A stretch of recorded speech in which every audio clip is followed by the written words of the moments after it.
Hi guys, and welcome back to another video. So in this video I'm going to show you a very simple DIY that you can use to add more storage in your space. So I want to create a storage for this sofa, under the sofa. So first you need to get your measurement. So depending on your measurement, that is the size of the wood that you're going to buy. When measuring, make sure you get your length, your width, and your depth. So what you're trying to create is like a rectangle. So two sides are supposed to be equal, and the other two sides are supposed to be equal. So it's basically very simple.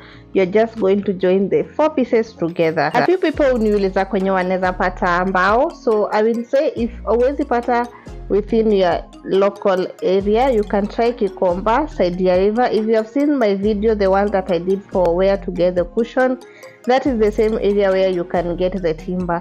So always go with your measurement. They are willing to cut it for you at the size that you want at an extra fee, which is like 50 bob, and also like smoothen the wood for you, because wood ikwangi this fine inakwanga very dirty, and they can always do that for you at a fee. To join the four pieces together, we are going to use some wood glue and some nails. As I said, this is a project that you're not going to need any power tool.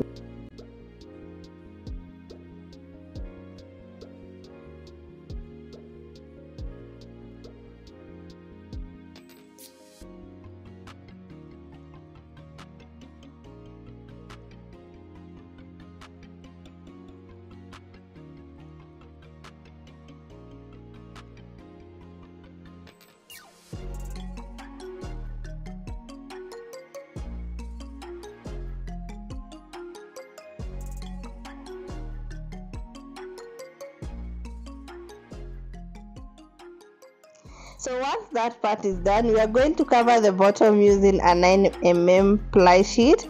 So you don't need to buy a full board, you can buy a quarter. They sell at the hardware also in quarter, half, and also full. Again, we are going to use some nails and a hammer to attach the two pieces together.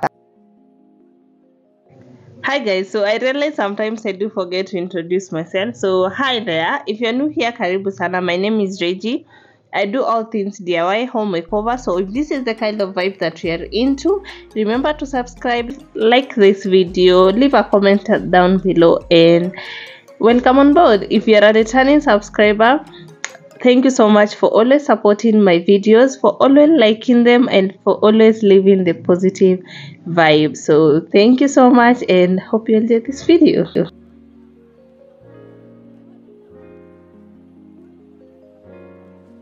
So far so good. So once that part is done, we are going to sand it, then paint.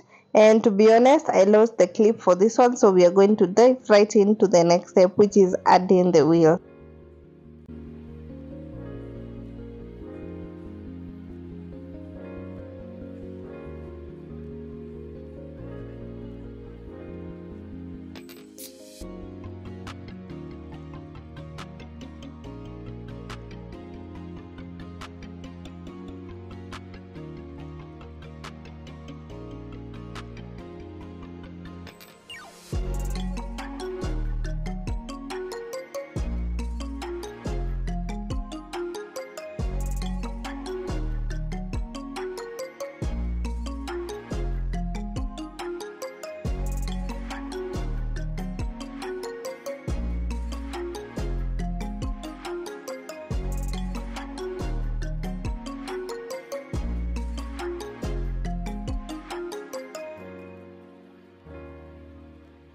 To make the push and pull easier, I made these handles that I will be using to do the pull and pushing. There we have it, a very simple DIY that we really don't need any power tool to pull it off.